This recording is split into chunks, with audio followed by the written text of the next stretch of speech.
초청주의를 한 주 앞두고 우리가 나눌 말씀은 왕의 잔치 비유입니다. 왕의 잔치 비유를 자세히 보면 천국의 모습과 또 천국의 원리가 잘 담겨 있는 것을 알 수 있는데 한 가지씩 살펴보겠습니다. 어떤 왕에게 장성한 아들이 있었습니다. 그러므로 때가 되어 그 장성한 아들을 이제 혼인잔치로 크게 결혼을 시켜서 그 잔치를 열려고 하는데 그 잔치를 백성과 함께 즐기고 싶어 하셨습니다. 왕은 하나님을 비유하니까 하나님도 그러하다는 것이죠. 하나님은 혼자 기쁜 것이 아니라 우리와 더불어 기뻐하고 싶으신 것입니다. 여러분, 예수님을 믿는 것은 하나님의 잔치집에 들어오는 것입니다. 이사야서 61장에 보면 그 잔치집이 표현되어 있기를 모든 슬픈 자를 위로하되 무릇 시온에서 슬퍼하는 자에게 화관을 주어 그 죄를 대신하며 기쁨의 기름으로 그 슬픔을 대신하며 찬송의 옷으로 그 근심을 대신하고 그들이 의의 나무 곧 하나님께서 심으신 그 영광을 나타낼 자라 일컬음을 받게 하려 하심이라 이렇게 되어 있습니다. 예수 믿으면 초상집이 잔치집으로 바뀐다 이런 말입니다. 슬픈 내 인생이 기쁜 내 인생이 되는 것입니다. 억울한 내 인생이 감사할 만한 내 인생이 되는 것입니다. 죽고 싶던 사람이 살고 싶은 사람이 되는 것입니다. 원망하던 인생이 노래하는 인생이 되는 것입니다. 우찌무라 간조라고 일본 기생아들로 태어나서 머리는 좋지만 항상 사람들 친구들의 비난, 왜 예전에 아이들은 늘 비난을 쉽게 하지 않습니까? 쟤네 엄마 기생이래 이렇게 놀리는 거죠. 공부를 잘해서 1등을 해도 쟤네 엄마 첩이래 그 비난을 늘 받아야 했죠. 그래서 억울하고 자기가 기생의 아들로 태어나고 싶은 것도 아니고 첩의 아들로 태어나고 싶은 것도 아니고 불우한 가정에서 태어나고 싶은 것도 아닌데 태어나 보니 자기가 그런 형편인데 어쩌란 말입니까? 그러나 늘 억울하고 분하고 똑똑하면 똑똑할수록 가슴이 옥죄어오고 모두가 미운 그런 우찌무라 간조가 되죠. 그러다가 우연한 기회에 전도하고 지나가는 사람들을 만나서 선교사를 통해서 예수를 믿게 됩니다. 저는 그 우찌무라 간조의 책을 참 좋아합니다. 그래서 그분의 책을 구안록이라고 해서 구안록도 있고 전집도 있고 사상가이기도 하기 때문에 학문이 굉장히 깊습니다. 그분의 책을 여러 권 이렇게 접하기도 했는데 그의 고백이 정말 아름답고 귀합니다. 그 중에 이제 우리나라 복음송으로 불려지는 노래가 있죠. 예수를 생각하고인데 제가 가사를 좀 준비시켜 달라고 부탁을 했는데 한번 띄워졌네요. 예수를 생각하고 우리 같이 한번 읽어볼까요? 예수를 생각하고 나는 나의 가난함도 슬프지 않고 남의 부요함도 부럽지 않나니 예수를 생각하고 나는 오직 감사한 마음이 넘칠 따름이라. 예수를 생각하고 나는 몸의 환난도 괴롭지 않고 그 행복도 사모하지 않나니 예수를 생각하고 나는 오직 평강과 만족만 있을 따름이라. 예수를 생각하고 나는 일의 실패에 실망치 않고 그 성공에 뛰며 기뻐하지 않나니 예수를 생각하고 나는 오직 영원한 승리자이기 때문이라. 네, 이런 주옥 같은 고백이 사실은 구안록이라고 하는 책에 아주 빼곡하게 길이가 딱 이 정도로 빼곡하게 담겨 있습니다. 읽다 보면 그가 예수 안에서 얼마나 큰 은혜를 누렸고 큰 행복을 만났으며 얼마나 그가 하나님을 찬양하고 싶은지를 보게 됩니다. 그 예수를 받아들이기만 하면 내 인생은 잔치가 되는 것입니다. 눈치나 보고 누군가를 미워하고 원망하고 그런 모든 결박에서도 자꾸만 벗어나지는 것입니다. 요즘의 사회를 보면 미워서 못 사는 것 같습니다. 그 사람 보기 싫어서 교회 가기 싫어요. 심지어 그렇게 말하는 사람도 있을 정도이고 보면 그의 그 내면이 얼마나 불행한 것입니까? 그러나 예수가 진짜 들어가면 그 예수가 예수 결박 푸셨도다, 예수 결박 푸셨도다, 나는 자유해 하는 것처럼 모든 미움의 결박까지 다 끊어져 없어지는 것이죠. 여러분이 이 예수를 받아들여서 여러분의 인생을 잔치집으로 누리게 되기를 축원합니다. 더더욱 놀라운 것은 이 잔치가 하루 이틀에 끝나는 잔치가 아니라는 것입니다. 이 왕의 잔치, 또 이스라엘의 잔치는 최소한 일주일 동안 계속됩니다. 7은 완전수입니다. 그러니까 7일하고 끝났다는 말이 아니라 끝없이 계속된다는 의미입니다. 이 혼인잔치의 원어도 가무스라는 단어를 썼는데 이 가무스는 끝없는 잔치라는 뜻입니다. 세상의 모든 좋은 것들은 그때뿐입니다. 좋은 것도 다 그때뿐이에요. 그래서 불가는 찰나라는 말을 씁니다. 눈 깜빡할 사이에 모든 게 다 끝나버리더라는 거죠. 좋은가 했더니 다 찰나야, 다 날아가 버렸어요. 그런데 기독교는 어때요? 찰나가 아니에요. 지금 시작되었고 계속되며 영원히 책임지시는 주님 안에서 내 가슴에 노래가 계속 반복되는 것입니다. 하나님이 우리를 위해 준비하신 은혜의 잔치는, 그래서 제가 조금 전에 말씀드렸던 것처럼 30년이 지나도 이 가슴에서 노래가 계속되는 것이죠. 요한계시록도 가보면 그 믿는 자의 그 상황을 말하기를 세세토록 왕노릇하리로다. 지금도 행복, 내일도 하나님의 은혜, 죽어도 하나님의 은혜, 세세토록. 그래서 그 은혜가 감사해서 하나님께서 예수 믿었다고 준 면류관을 벗어들고 자기의 최고의 가치를 벗어들고 어린 양의 발 앞에 던지면서 구원하심이 어린 양께 있도다, 구원하심이 어린 양께 있도다. 저분이 나에게 준 인생이라는 것입니다. 저분이 나에게 준 잔치라는 것입니다. 그러므로 나의 가장 소중한 것도 당신께 다시 드립니다, 다시 바칩니다. 그게 요한계시록 7장, 요한계시록 14장입니다. 그러므로 여러분들은 이것을 점검해야 합니다.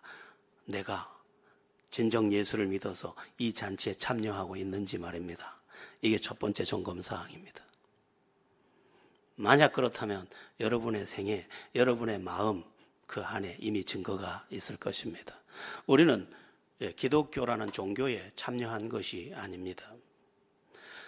하나님의 잔치에 참여한 것입니다. 그것도 내 심령에 경험되어지고 내 삶의 모든 날 동안 내가 밤에 잠을 잘 때에도 계속되는 은혜 속에 내가 있는 것입니다. 저는 주일이면 혼자 여기 와서 기도를 합니다. 아침이면. 우리 교회 주일날은 새벽 기도가 없으니까 혼자 나와서 기도합니다. 오늘도 기도했습니다. 기도했는데 하나님께서 저에게 굉장한 평안과 자유를 주셨습니다. 제가 이렇게 기도하고 있었습니다. 하나님, 하나님의 살아계심이 사실이고 하나님이 인도하심이 사실이고 하나님의 책임져 주심이 사실이므로 나는 오늘도 모든 것을 주님께 맡겨드립니다. 주께서 가장 선하시니 그 선한 것으로 주실 줄로 믿습니다. 오늘의 예배와 또한 오늘의 모든 성도들의 마음과 우리의 여정 가운데 큰 은혜로 함께 하소서.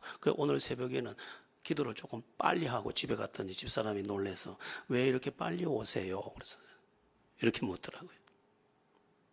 믿음이 콱 들어오고 나니까 너무 평안해가지고 벌떡 일어났습니다. 자, 그러면 이 천국 잔치, 왕의 잔치, 그 시작이 어떻게 비롯되는 것인가 하나씩 살펴보겠습니다. 오늘 본문을 볼 때 사람을 부르는 것으로부터 이 천국 잔치가, 왕의 잔치가 시작되는 것을 볼 수 있습니다. 3절을 여러분 보시면 그 종들을 보내어 그 청한 사람들을 혼인잔치에 오라 하였더니 사람을 부르는 것으로 이 잔치가 시작됩니다.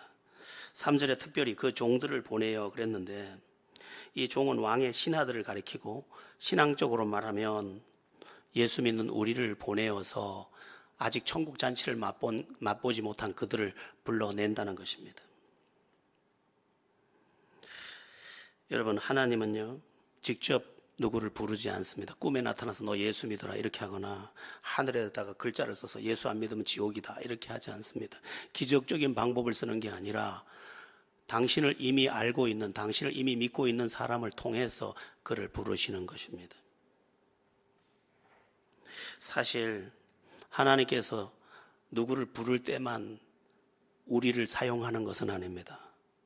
하나님은 모든 것을 사람을 통해 하십니다. 하나님은 영이심으로 손이 없고, 하나님은 영이심으로 입이 없고, 하나님은 영이심으로 발이 없어서 우리의 발을 통해서 선교지로 가고, 우리의 손을 통해서 누구를 품고, 우리의 입을 통해서 진리를 말씀하시는 것이죠. 다만 우리가 순종해서 갈 때 우리의 입술에 권능을 주시고, 우리의 발을 책임지시고, 우리의 손길을 복되게 하시는 것입니다. 그래서 마태복음 28장 같은 경우에도 그러므로 너희는 가서 모든 민족을 제자로 삼아 아버지와 아들과 성령의 이름으로 세례를 주고 내가 너희에게 분부한 모든 것을 가르쳐 지키게 하라. 볼지어다 내가 세상 끝날까지 너희와 항상 함께 있으리. 내가 함께 있겠다. 그러나 너희는 가라는 것입니다. 이것은 사실 하나님의 가장 큰 겸손이라고도 할 수 있습니다. 전능하시기 때문에 전능하신 방법으로 단번에 모든 사람을 다 믿게 할 수 있습니다. 그러나 당신을 제한하시고 우리의 손과 우리의 발과 우리의 입술과 우리의 헌신과 우리의 수고를 통하여 일하기를 작정하신 것입니다. 그래서 하나님은 리빙스턴을 통해서 아프리카로 가셨던 것이고, 시티 스터드를 통해서 또 아프리카를 가셨던 것이고, 저 유명한 허드슨 테일러를 통해서 중국에 들어가셨고, 또 유명하지 않지만 대단한 정몽란 선교사를 통해서 중국에 가신 것이고, 정 이브라임, 김사라 같은 선교사를 통해 인도네시아를 가신 것입니다. 100년 전, 120년 전 이 나라에도 언더우드 아펜셀러가 들어오기 전까지 하나님은 이곳에 들어올 수 없었습니다. 물론 영으로 계셨지만 그 효력이, 복음의 효력이, 천국 잔치가 시작될 수 있었던 것은 누군가가 심부름을 해서 그 일을 감당할 때 비롯되었다는 것입니다. 하나님은 언제나 그 종들을 통해 일하고 그 종들을 통해 역사하십니다. 섬김도 마찬가지입니다. 원주 밥상 공동체 그런 것을 통해서 그 거린들을 먹이시고, 다일 공동체 같은 걸 통해서 장녀들도 먹이시고, 언제나 사람을 통해 일하시는 하나님, 내가 그분의 손이 되고 그분의 입이 될 때 나는 그분의 종이 되는 것입니다. 문제는 오늘 우리들인데 우리는 과연 지금 주님의 손과 발과 입술이 되고 있느냐 하는 것입니다. 주님은 우리를 통해서 일하고 싶어 하시는데 나는 과연 그 종의 위치에 서 있는가 하는 것이죠. 우리 한국교회는 좀 잘못된 가르침이 있는데, 그게 뭐냐면 주의 종 그러면 목사님들만 주의 종인 걸로 잘못 치부하는데 전혀 그렇지 않습니다. 나의 붙드는 나의 종, 예수님도 하나님의 종이셨습니다. 한때 우리도 그의 부르심을 받은 종입니다. 우리는 다 왕같은 제사장이기 때문에 다 하나님께 직접 기도하는 다 왕같은 제사장이고 종들입니다. 그래서 목회자만 하나님의 종이라고 말하는 것은 맞지 않습니다. 그 유명한 내비게이터 창시자 도슨 토론토맨도 평신도이고, 대학생 선교회 CCC 창립자 빌 브라이트도 평신도고, 그 유명한 권세를 나타냈던 D.L. 무디도 평신도였습니다. 조금 전에 제가 말했던 우찌무라 간조도 역시 평신도였습니다. 그러나 그들이 역사를 바꿨습니다. 어떻게? 종이 되었기 때문에, 주님이 명하신 그것에 자기를 바쳤기 때문에 그런 것입니다. 지금 우리에게 중요한 것은 다른 것이 아닙니다.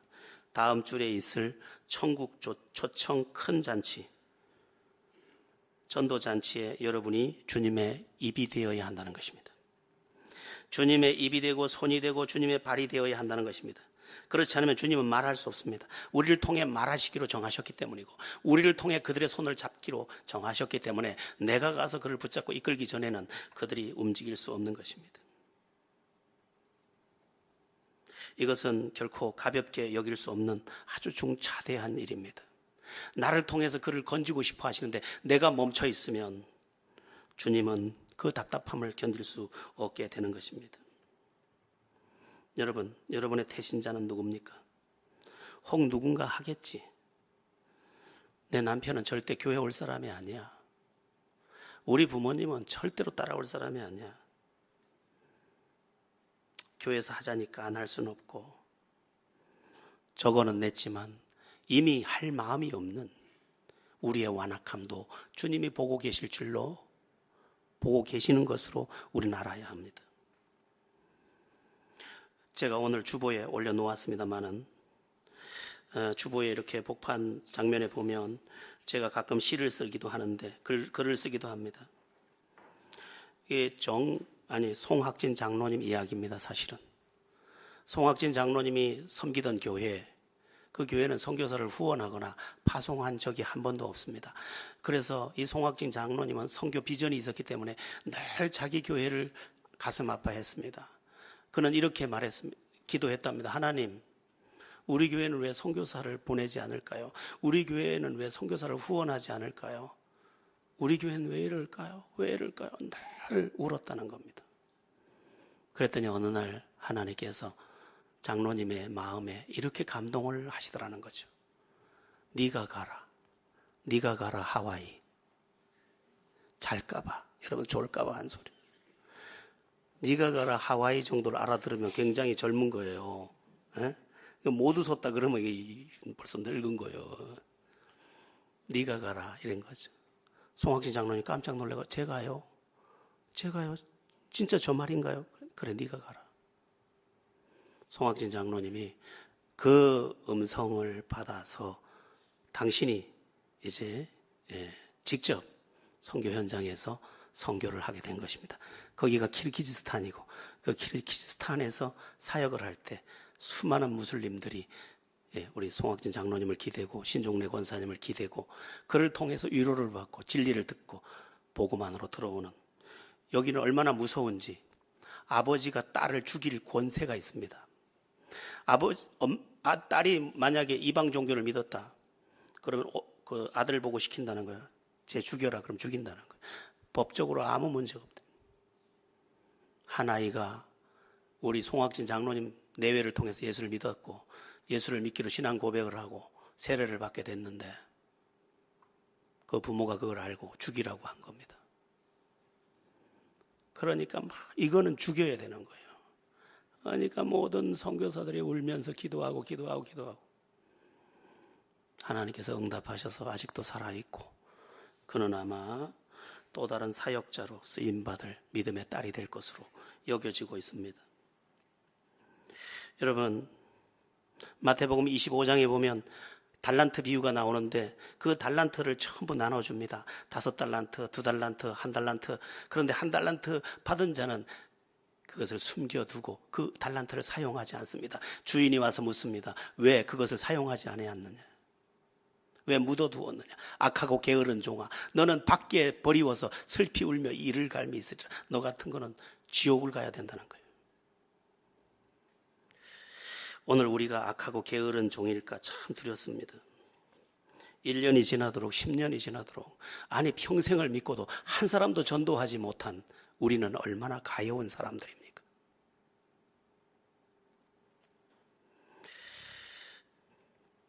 천국 초청 큰 잔치라는 타이틀을 붙여봤는데 이것은 우리에게 주어진 기회입니다. 내 스스로 힘을 내지 못하는 이때에 교회와 더불어 힘을 낼 수 있는 기회를 얻었다는 것입니다. 그러므로 여러분, 오늘 다시 마음을 먹어야 합니다. 나는 한 사람을 반드시 초대할 것이고 그와 더불어 천국 잔치를 경험할 것이다. 자, 문제는 3절 후반부에 나오는 내용인데 3절 후반부에 이렇게 되어 있습니다. 혼인잔치에 오라 하였더니 오기를 싫어하거늘. 여러분, 참 이상합니다. 다른 잔치, 먹는 잔치, 세상의 많은 잔치에는 그저 말 한마디만 해도 다 따라가는데 오늘도 책임져주고 내일도 책임져주고 30년이 지나도 여전히 가슴에 감격이 있는 이 축복된 이 잔치에는 사람들이 쉽게 따라오지 못합니다. 왜 그럴까요? 이 일이 영적인 일이기 때문에 그렇습니다. 쉽게 말하면 마귀가 회방하기 때문에 그렇습니다. 자기도 모릅니다. 왜 교회 얘기만 하면 그렇게 화가 나는지, 왜 교회 얘기만 하면 그렇게 흥분을 하는지. 그 본인도 모르지만 마귀는 그가 이 하나님의 잔치를 맛볼까 봐 이미 그 마음을 장악하고 움켜쥐고 분노하게 만들어버리는 것입니다. 여러분, 여러분의 남편이 괜히 그러는 게 아니에요. 여러분의 형제가 괜히 그러는 게 아니에요. 여러분의 부모가 괜히 그러는 게 아니에요. 마귀가 그 마음을 움켜줘서 다른 것은 다 해도 예수 믿는 것은 동의할 수 없게 만드는 것입니다. 여러분, 참 이상하잖아요. 우리가 뭘 어떻게 한대요? 입원하면 가서 기도해주고, 수술하려고 하면 가서 돈 들고 가서 맛있는 거 사 먹으러까지 하고 또 기도해주고, 다리를 절면 다리를 받쳐주고, 가슴이 아프면 가슴을 만져주는 우리가 왜 외면당하겠습니까? 이유는 하나예요. 이게 영적인 일이기 때문이에요.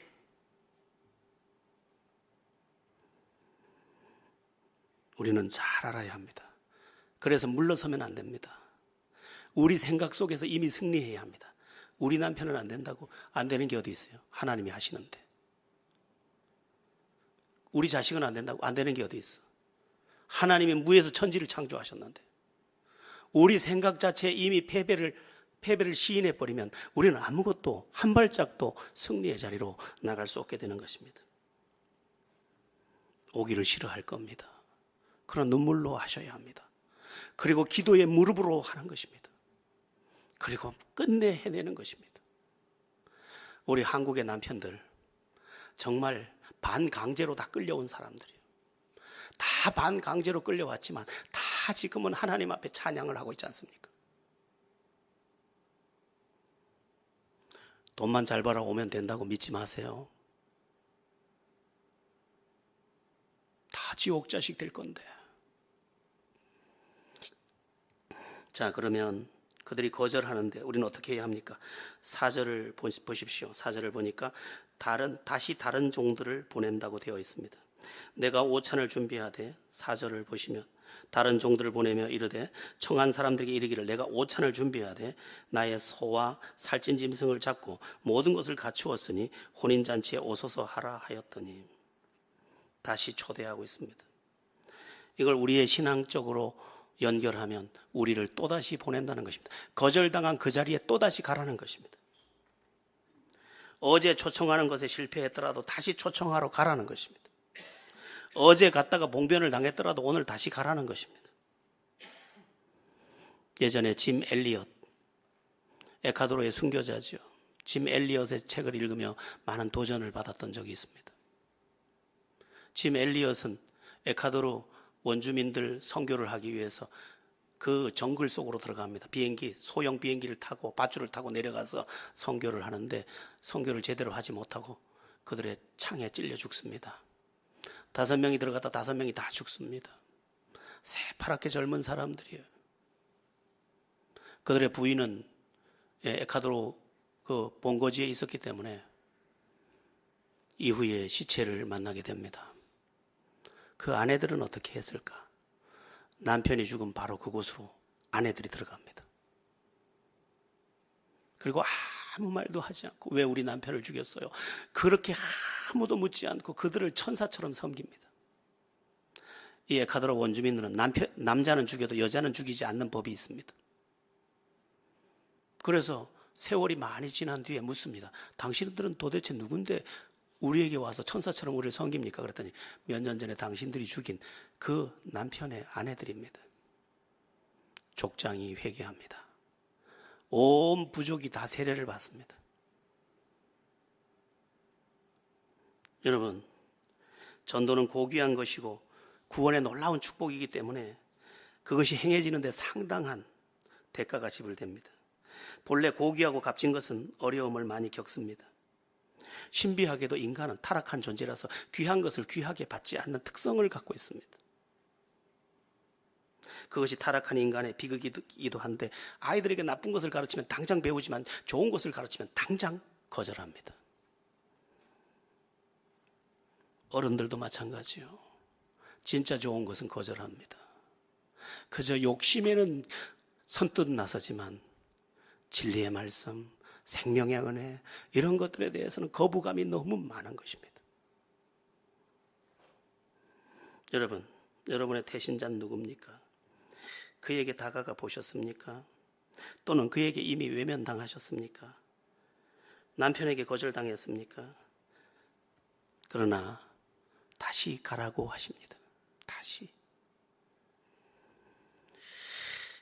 한두 번의 권면이 외면당했다고 포기하지 마시고 이제 다시 가시기를 축원합니다.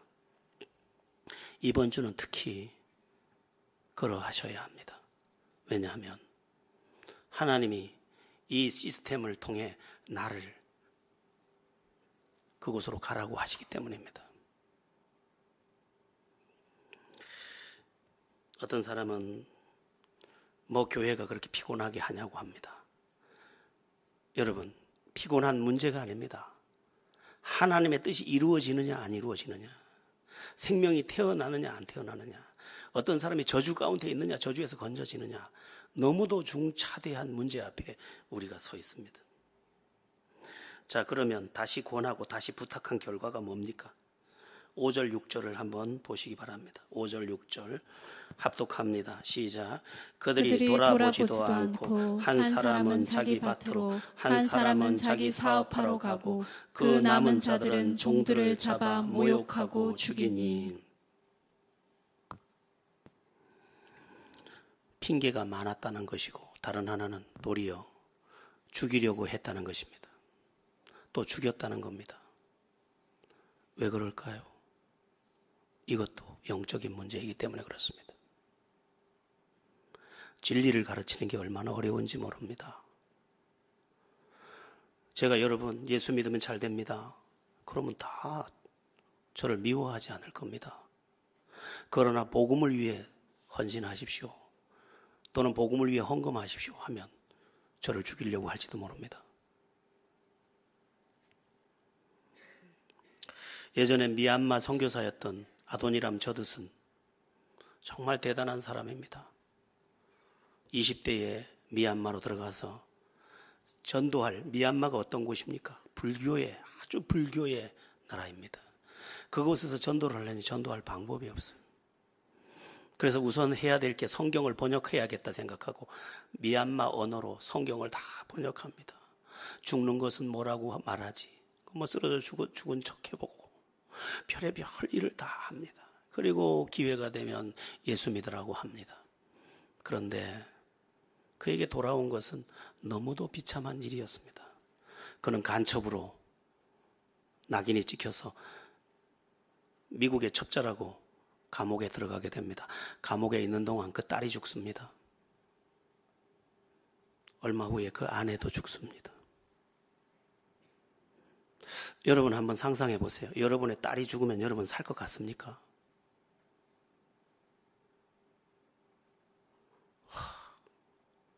딸이 죽으면, 부인이 죽으면 살짝 신뢰했습니다.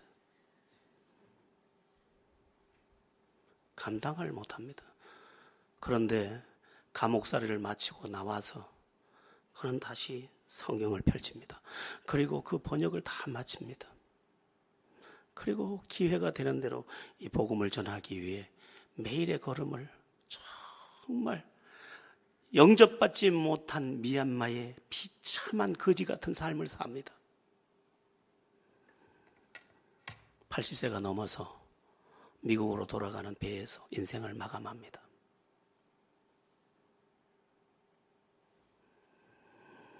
여러분, 희생이 없는 전도, 눈물이 없는 열매, 고통이 없는 수고, 이거 아무것도 아닙니다. 어떤 사람이 이렇게 싸구리처럼 얘기합니다. 내가 주의 일을 안 해야지 내가 조용할 건데, 마귀가 주는 마음입니다. 내가 그 일을 안 했으면 이 욕을 안 먹을 텐데, 사탄이 좋아하는 말입니다. 이 일이 너무도 귀하고 이 일이 너무도 눈부시기 때문에 모욕과 수치 정도는 감당하는 것입니다.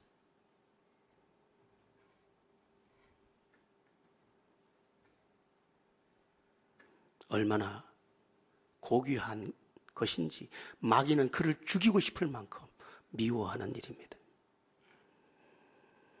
눈물 없이 하겠다고요? 오해 없이 하겠다고요? 순순히 되는 것을 기대한다고요? 이미 천국을 경험하고 은혜를 경험한 사람들이 그런 나약한 말을 해서 되겠습니까? 여러분 모두 이번에 조금 힘쓰지 마시고 온 힘을 다하시기를 축원합니다. 이제 7절을 한번 보겠습니다. 7절을 읽습니다. 시작. 임금이 노하여 군대를 보내어 그 살인한 자들을 진멸하고 그 동네를 불사르고. 세상은 지금 심판을 부르고 있습니다. 결국은 복음 전하는 자는 주님과 더불어 영원히 왕노릇할 것이고 우리를 죽인 그들은 저주를 받을 것입니다. 그러나 우리가 선택한 삶은 이미 예수 믿어서 잔치 인생이 되었고 이제 사명의 그 길에 나를 또 세우는 것입니다. 신비한 것은 망할 자들은 끝까지 망할 짓을 한다는 것입니다.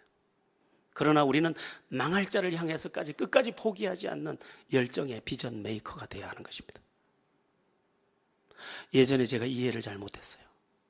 아니 남을 5명, 6명이나 죽이고 사형 선고를 받은 그 사람들에게 왜 가서 전도할까? 그냥 죽게 내버두지. 옛날에 보면 뭐 지존파니 해가지고 사람을 막 죽인 사람들 뭐 그렇게 굳이 전도하려고 할까? 이제는 다릅니다. 이제는 그도 한 영혼이었다는 것을, 그도 가련한 시대의 희생자라는 것을, 그래서 가야 한다는 것을,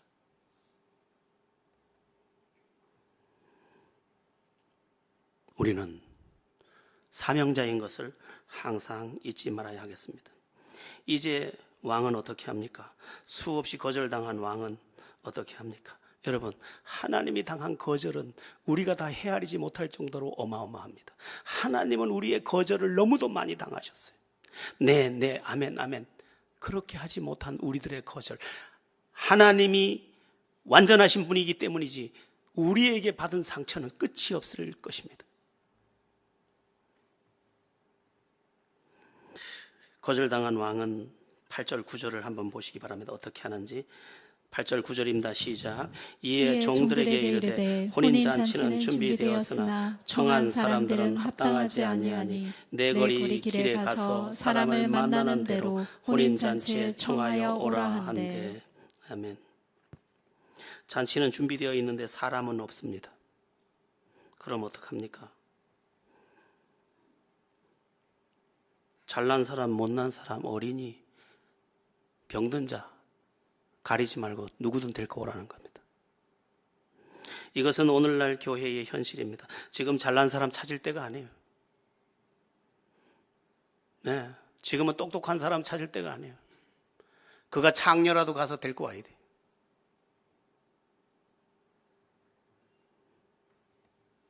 그가 비난의 대상일지라도 우린 찾아가야 돼요. 그게 오늘 주님께서 우리에게 말씀하시는 것입니다. 여러분들이 이번 한 주간을 거룩하게 보내셔야 합니다. 그리고 과연 나는 내 욕망에만 붙잡혀 있진 않은가 한 번쯤 살펴보아야 합니다. 중요한 사실 한 가지가 있습니다. 그게 뭐냐면 우리가 하나님의 뜻대로 살고자 할 때 하나님의 놀라운 일들이 우리와 동반된다는 것입니다. 지금은 은퇴하셨지만 높은 뜻 숭의교회, 높은 뜻 무슨 교회 해서 교회를 이렇게 사방 나누어 준 김동호 목사님 이야기입니다. 그분은 집회를 가면 이 간증을 아주 잘한다고 합니다. 동안교회라고 그가 담임하던 교회에 아주 훌륭한 집사님 한 분이 계셔서 그분에게 이런 부탁을 했답니다. 집사님, 우리 교회 사무장을 좀 맡아주십시오. 우리 교회 행정을 좀 맡아주십시오. 이 사무장이 좋아야 교회가 매끄럽게, 그리고 아주 정직하고 아주 사람들을 대하는 것도 반듯해야 되니까 사무장을 찾기가 쉽지 않았는데 그분이 적합해서 그분에게 부탁을 했더니 어렵사리 그러겠노라고 하더랍니다. 그랬는데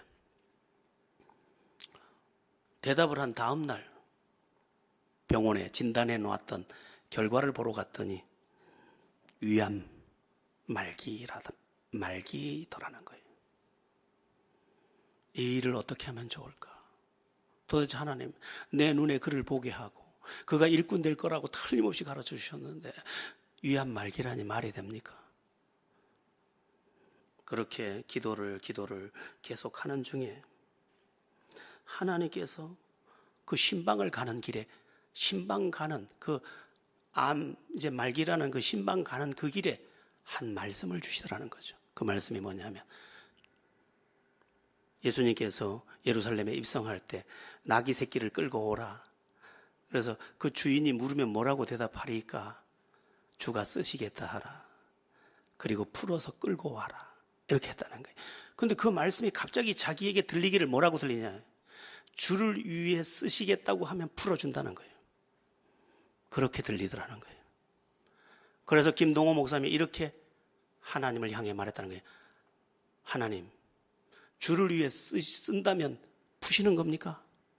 그리고는 그 말씀을 가서 그대로 그분에게 전달하고 그를 위해 기도했는데 신비하게 깨끗하게 낫고 26년 동안 그 이후에 이 김동호 목사님이 현직에 있는 내내 아주 훌륭한 사무장으로 그렇게 헌신했노라고.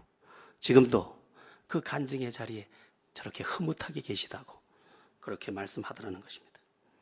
여러분, 나를 위해 쓸 때는 모든 것이 결박이었지만 주를 위해 쓰겠다고 했더니 모든 것을 풀러내시더라는 거지. 예수 결박 푸셨도다. 예수가 다 풀러내더라는 거예요. 왜? 내 인생의 목적이 내 욕망에 있는 것이 아니라 주의 뜻, 주의 사명에 있어서 그 길을 가다 보니 여기도 풀러주시고 저기도 풀러주시고 주가 쓰시겠다 하라.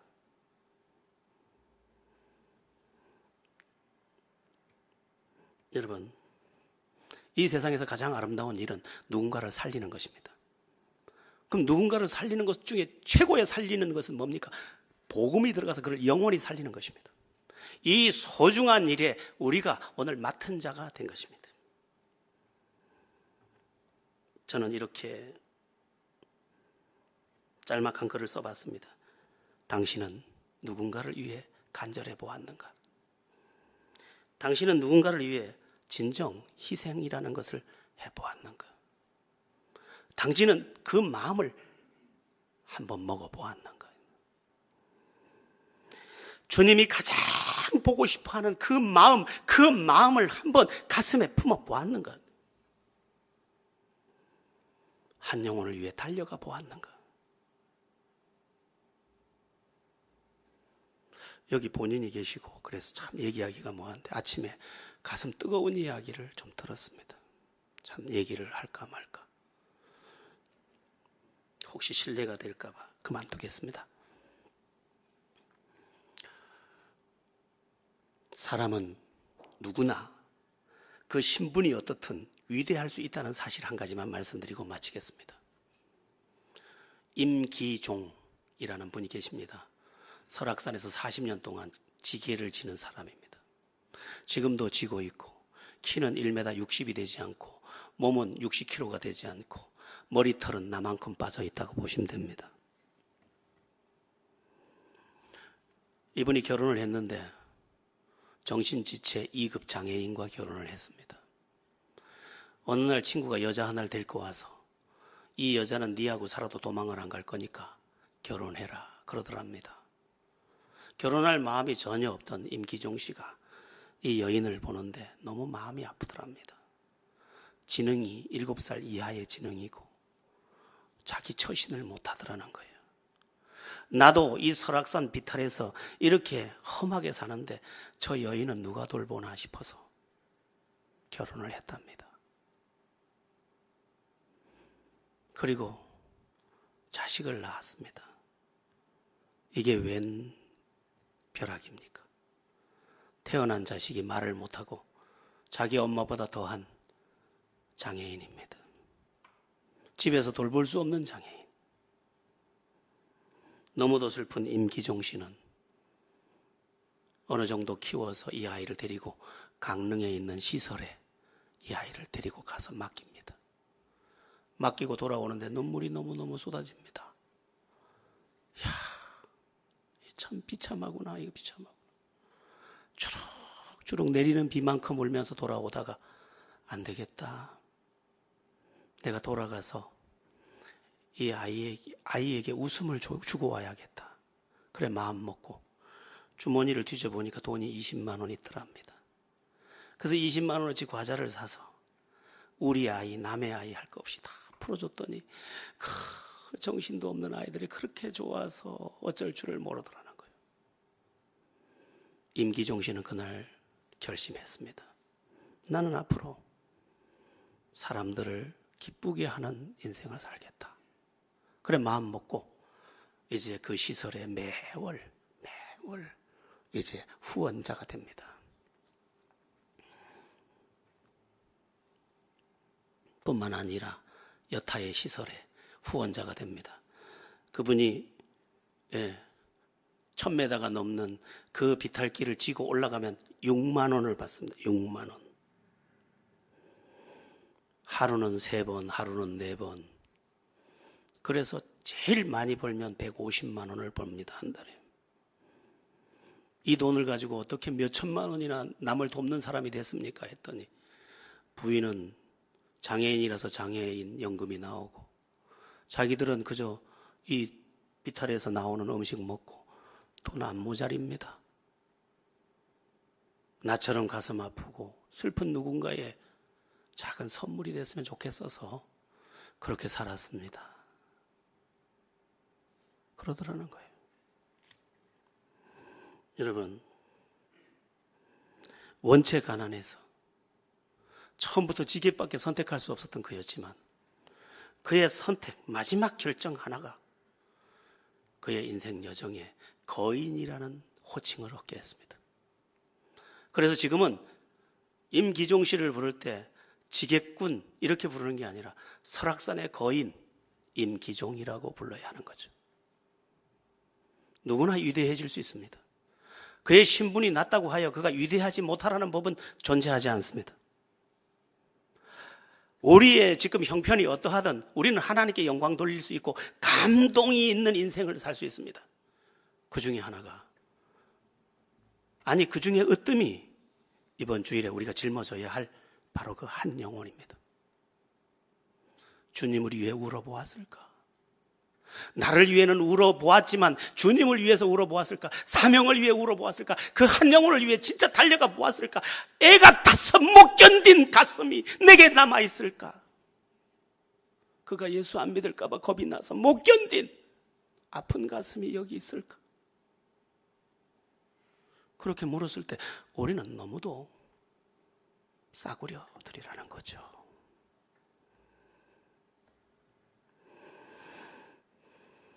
임기종 씨가 이런 말을 해서 저는 가슴이 더 아팠습니다.